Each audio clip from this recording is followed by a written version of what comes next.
Bastards, I hope you're all keeping well. I hope life is being good to you, and I hope you're taking tremendous satisfaction and a sense of vindication that you were right all along by refusing the transubstantiation of the sacred needlecraft. I will talk in code in this one mostly because I don't want this one to go down. I want this to stay up as possible, so I'll be talking in code. The codes you know and love me for. Now, there was an article in the Irish Examiner yesterday openly calling for restrictions, ping pong restrictions, to be returned. And it shows a picture of a woman on a tram in Dublin, with the little, socially distanced with the face nappy on her. And it was pure sickening sensationalism. And what amazed me was, I would say 95% of the comments were, "You can shove it up your arse. No way. Fool me once, never fool me again." But what also is there's this, what it's one thing to be cynical. It's another thing to be furious. And there was a good bit of healthy cynicism there that the likes of us in the tribe demonstrated during the height of the Rona. But these people, some of them, I would just say they're normies, right? Some of them are cynical. They're talking about things like, in Ireland we had a rule during the height of it that you had to have a magical €9 meal. If it was an €8 meal, you got the ping pong. If it was a €10 meal, you were safe. But a €9 meal, you were on the cusp. So you had to have a €9 meal. I'm serious. This is literally with your pint, or you got the ping pong. It was the farcical, arbitrary, psychotic behaviour of the civil servants and the public sector, who foisted this excrement upon the population, who fell for it at a time of mass psychological terrorism by the mainstream media and the national propaganda services, both in this country and in your country, which is the entire mainstream media. That's who needs to be restricted and locked down. But I found the cynicism had been there for a while. And, okay, it's gone from people like us leaving comments on those comment sections of newspaper getting viciously attacked. Not only viciously attacked, but constantly ridiculed and laughed at, okay? There's something remarkable about knowing you're on the right side of history. It went from that to, can we end this thing already? It's doing my head in. But there'd still be people saying, trust the science type, leaving comments and they generally getting thumbs up and things like that.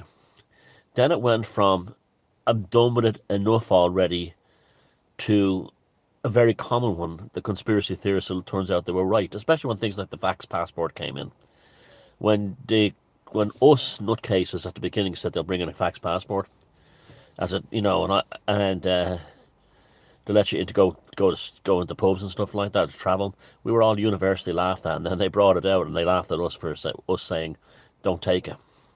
So that all ended, and then it reached a point now where it was like, not only do they stop saying things like the conspiracy theorists are right, but they've done something even better now. The normies are now turning on the ones who say, like there's one comment on the Irish Examiner article was like, what did he say? It's really depressing to me how many people in Ireland no longer, have belief in science. And he was savaged. And so are all the other ninnies and the Karens and the pearl clutchers. And so the tables have completely turned.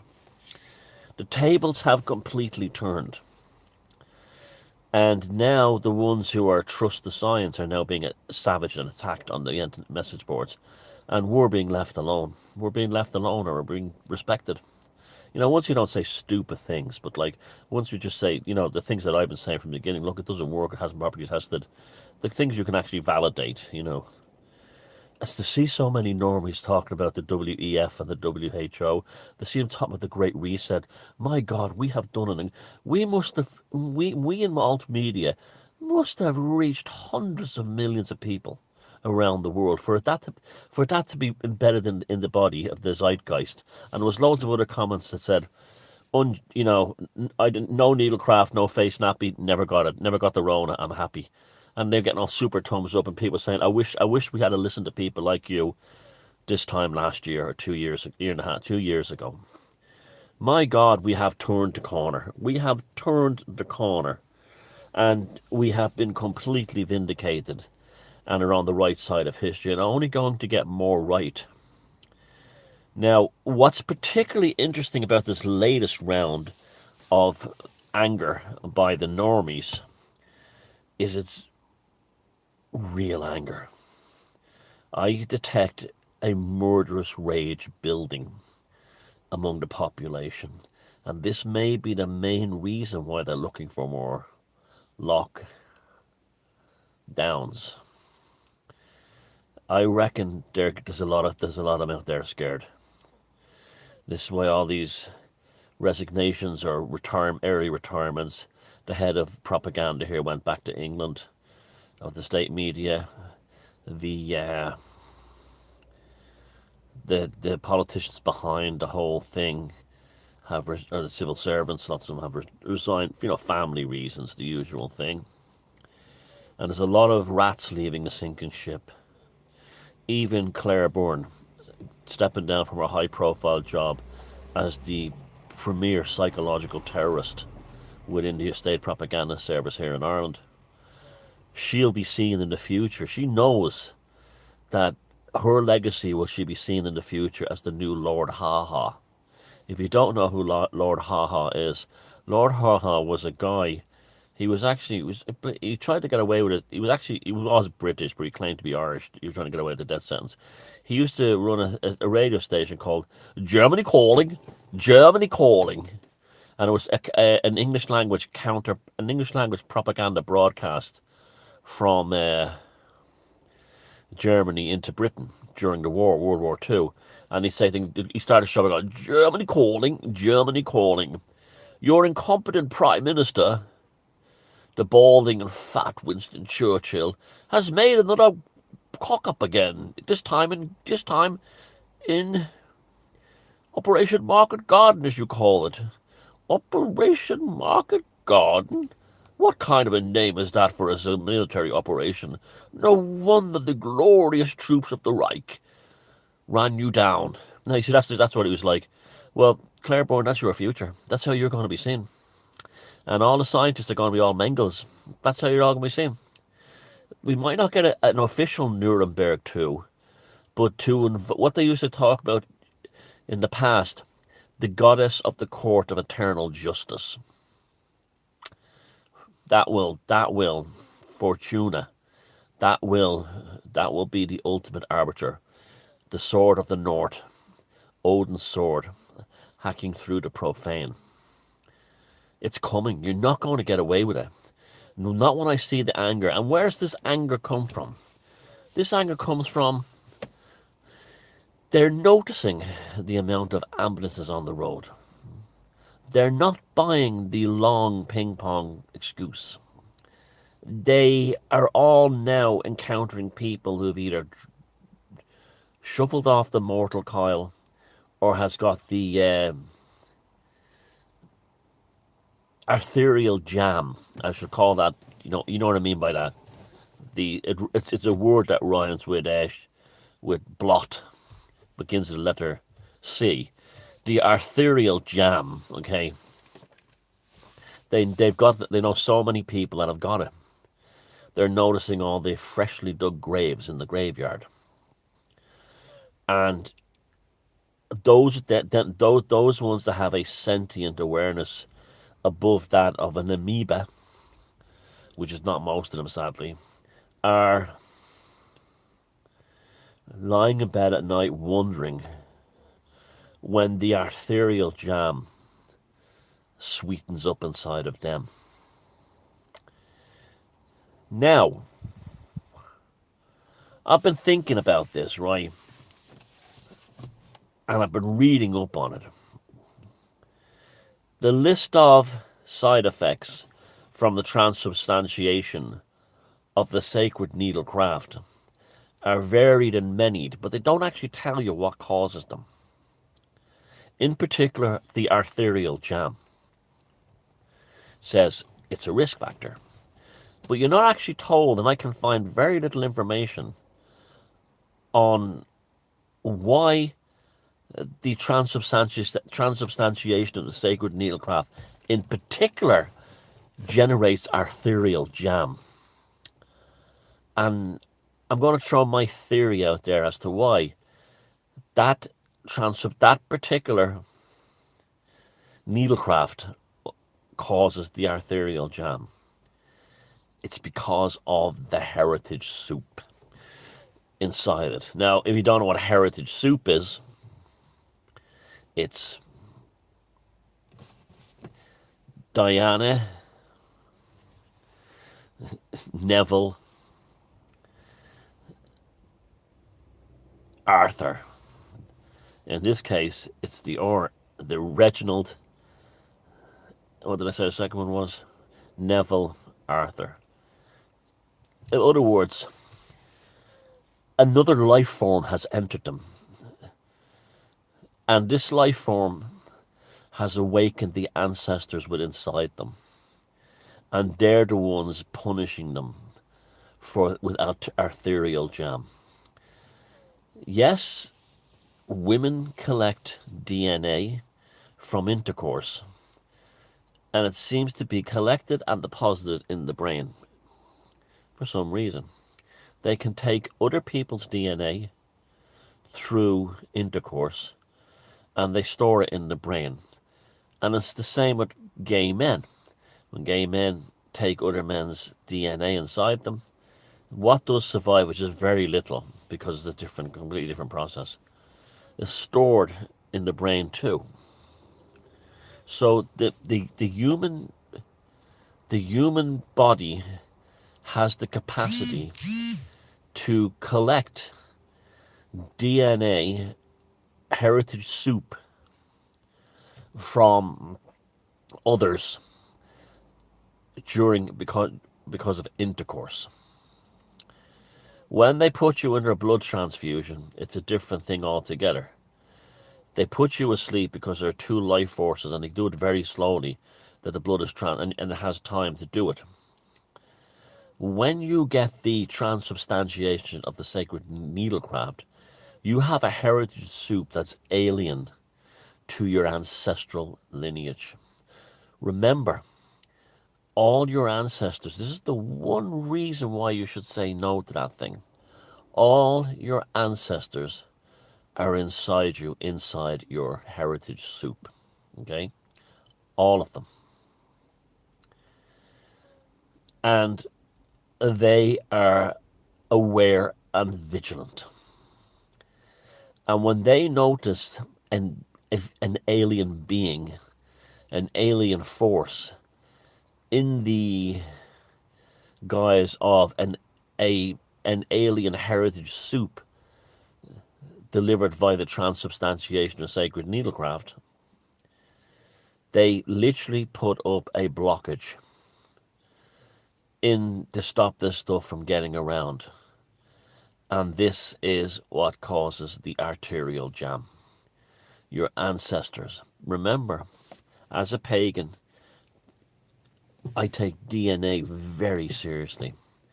Now, that's not the same thing as saying, people of different races and stuff shouldn't breed. In fact, there's actually a lot to be said for that on some levels.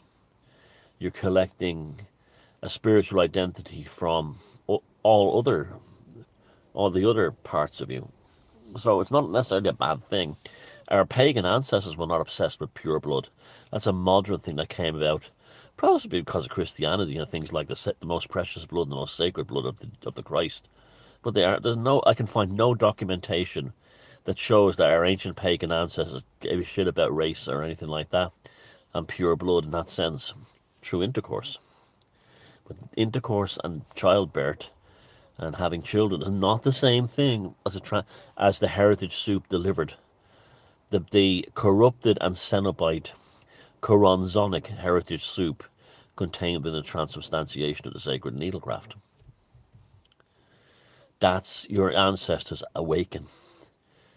They find it and they stop it. They stop it from getting in there, and it's literally a tribe at war. All your ancestors inside you literally rally as an army to protect the DNA, the heritage soup going forward from this demon. They wouldn't see it as, they're not bought it by different races, but they're bought it by a demonic injection. And that's how they would see it. Remember, as a pagan, there's three parts to the soul. There's your personal soul, your tribal soul, and the overall human soul. And you need all three to reincarnate. And your ancestors, by stopping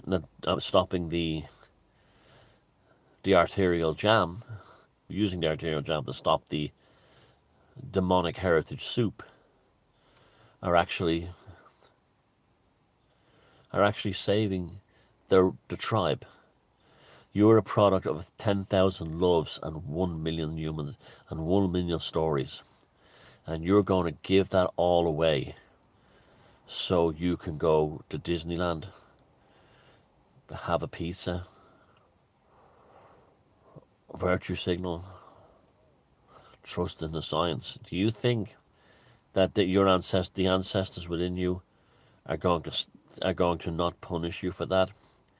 And they see you in the same way when you get the transubstantiation of the sacred needlecraft and your ancestors fight it with arterial jam and you are no longer room temperature and are on your way to the morgue. They've bogged you.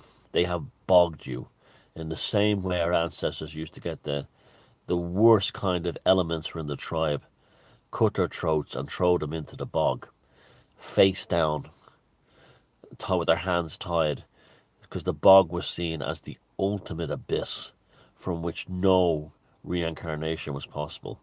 So not only were to be punished for their wickedness, they were not going to come back either. See, this is the shit we're playing for. We have awakened the ancestors inside us, and the ancestors inside us are not only waking up to people like us saying we won't do it, but others who've got, say, one or two of these transubstantiation of sacred needlecraft, their ancestors are waking up, and they're saying, okay, now it's time to fight back. Science does not know what DNA actually really is. That's why they call so much of it junk DNA. That junk DNA is the ancestral codes, the spiritual codes, and the heritage of all your ancestors in a kind of an internal tribe within you that you must protect. And that's why so many young people, sadly, die of the arterial jam, because they're the ones most likely to be able to breed and they don't want the tribe's future bloodline being polluted with this demon inside it. Now, this is as heavy as it gets. Believe me. Now, I'm hearing people say, oh, my kids took the needlecraft, my husband took it, my brother took it. It upsets me. Maybe you should stop being upset and maybe trust your ancestors for keeping you safe. And you didn't turn your back on the ancestors. Love you all. Take care. Nuremberg too. At least at some cosmic level, it's coming. It's here.